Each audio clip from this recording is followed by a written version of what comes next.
Hello and welcome to this quick news, current events, and stimulus update. I'm going to try to cover everything you need to know as quickly as possible. That way you can get everything you need to know and then get on with your day. So we've reached a tipping point here where the 10 GOP senators who had their $600 billion stimulus bill have met with the Democrats who are trying to pass the $1.9 trillion bill by any means necessary. They're looking at the budget reconciliation process, and the Democrats have signaled that they are going to start the budget reconciliation process in both chambers. So I want to talk a little bit about what that means, how soon we can expect something realistically. So the GOP leaders are looking once again to push for a more narrow, targeted, smaller bill that has less effect on the deficit.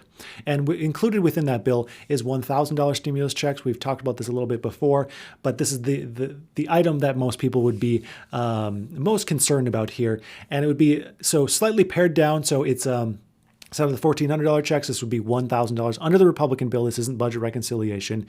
And it would go to individuals earning up to $50,000 a year. It would scale down after that. And married couples up to $100,000 a year, and it would scale down after that. But after Republicans and Democrats meted, there was really little to no results. So Democrats are now moving forward on the budget reconciliation bill. This way, they would be able to avoid a filibuster in the Senate, which typically needs a 60-vote majority, and they'd be able to pass a bill with a 51-vote majority or a 50-50 split with a tiebreaker being Vice President Harris. An important note here, being able to pass a majority vote through budget reconciliation doesn't mean that the bill is going to be passed any quicker than a regular stimulus bill with a 60-vote majority. So we're going to be looking at some hurdles and delays that may push the final passing of this third stimulus check, next stimulus bill, until potentially March. So I was digging around on this and I found some expectations from a security analyst. His name is Hunter Hammond, that I thought were very realistic. He expects the package could be passed in the first quarter of 2021 and would range between 1.5 and 2.2 trillion dollars, probably more likely on the lower end. But he's also predicting that there's an 85% chance of a scaled down package being passed within that first quarter of 2021. I think the fact that there's so much willingness on the Democratic side to look into more targeted, more pared down bills means that it will likely end up towards that end. Now, that doesn't mean that we're not going to see stimulus checks or a significant amount of relief, because even $1 trillion is a very significant amount of relief. But adding to the mess of obstacles is the fact that the Senate is also going to be consumed by the impeachment trial for the former president, Donald Trump, starting next week. So that's, of course, going to bog down their schedule and just cause a little bit of delay. Senate Majority Leader Chuck Schumer, he's now saying that Congress is most likely on track to pass a relief bill sometime mid-March, which is, if you've been watching this channel, the expectation that I've been giving for a while. I've been trying to give the most realistic expectation. And that would likely happen right before unemployment boosts expire, which I believe is on March 14th. So I would not be very surprised if we saw something passed probably the week before that at some point. Now, I know this isn't the best news, but it is still progress, and it's not going to be 9 months of no relief like we saw between the first and the second stimulus checks. I'm happy to hear that there's this set deadline of unemployment. Of course, relief now is better than in 2 months from now, especially for those who don't have enough money to pay for their rent or food, which millions of people do.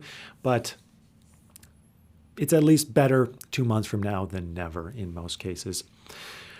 So it looks like President Joe Biden and Democrats are going to be moving forward with or without bipartisan support through the GOP. We know it was a big concern of President Biden to want to make it as bipartisan as possible, because he came in basically advertising as this bipartisan deal maker to unify both sides. But it's looking like they want to do that, but they'll push forward with or without them. This, of course, is never the way you want things to go. You want them to be able to work together on these things, but it'll, again, at least help us avoid any 9-10 month stalemate in negotiations, that the fact that they have this option. But the next question is this multi-trillion-dollar package really what we need, or would that Democratic proposal be enough.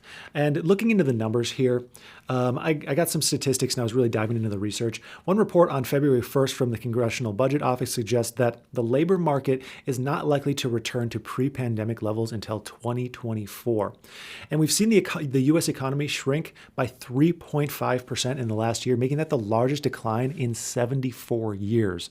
And also on top of this, Oxford Economics chief U.S. economist Gregory Dacko, he says that the plan to provide more direct aid to low and middle class households could help lift the GDP by nearly 1% in the next year. And he also feels that other measures within the Biden plan, like the higher minimum wage and the increase in state and local government funding, could boost GDP growth by 1.5% or more. Of course, there's people on the other side, though, who say that the long-term downsides of increasing the minimum wage could outweigh the short-term benefits. Of course, I don't want to argue either side here, but I just want to state that there are opinions on the complete opposite sides of the spectrum here. And that same economist, Gregory Dacko, he went on to kind of echo other experts' belief that we'll see another bill approved before the end of March. And he added this quote, "The additional stimulus will be welcome given the extent of the labor market damage, with still 10 million fewer jobs than before the pandemic." So overall, the Biden $1.9 trillion stimulus plan would amount to about $3,500 in effective average stimulus per household. Again, that was according to Oxford Economics. That's including everything, the $400 per week unemployment boost, the federal minimum wage increase of $15 per hour. The federal minimum wage is currently at $7.25 an hour and it hasn't been lifted since 2009. However, many states and cities have minimum wages much higher than that. Here in Arizona, I believe it's $13 an hour, and it's raised pretty significantly every year for the past 5 or so years. A new survey by Bankrate.com found that more than half of Americans said that the second stimulus check of $600 per person won't last them longer than a month.